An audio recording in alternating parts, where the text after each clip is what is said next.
just pay attention right here. What animals do you see? Lion. What's that? You don't? Bird, prey. Well, jackal's over here. You're right. It's actually a crocodile.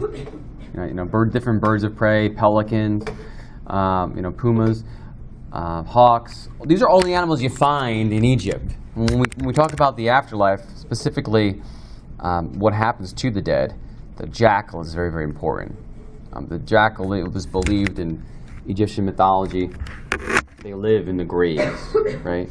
And it was believed to be a symbol of the god of the dead, who was Anubis. We'll talk about who Anubis was. The only thing, so it's a great little introduction to the mythology of Egypt. Interesting enough, Seth actually cuts up Osiris in I think 14 different pieces and spreads them out, through Egypt.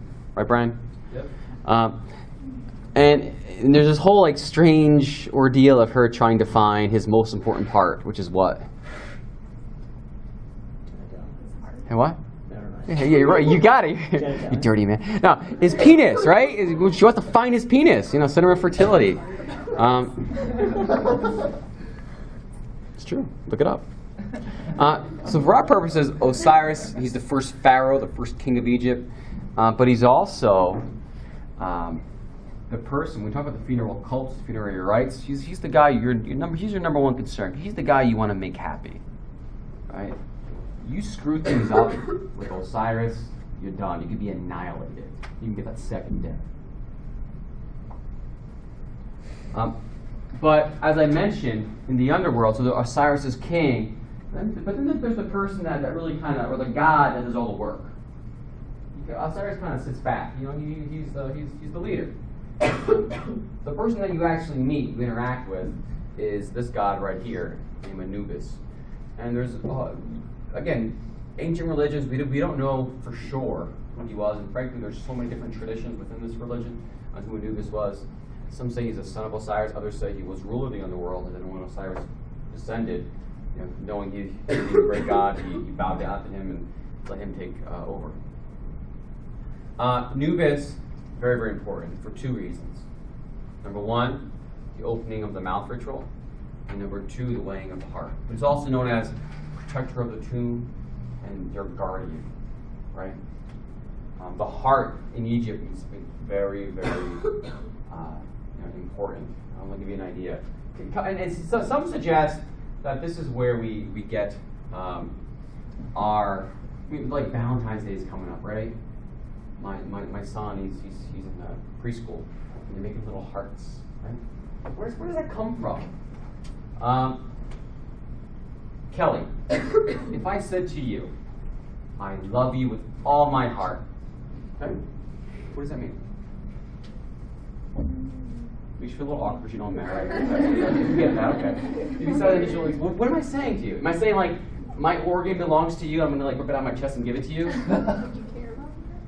care about the person, right? But what does it mean all your heart? Michaela, I say I love you with all my heart. What does that mean? Die without. Die without you, right? Yeah.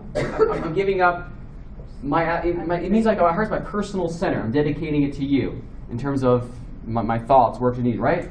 For Egypt, that's exactly what we're talking about. We'll talk about the importance of the heart. The heart is the center of your personality. Okay?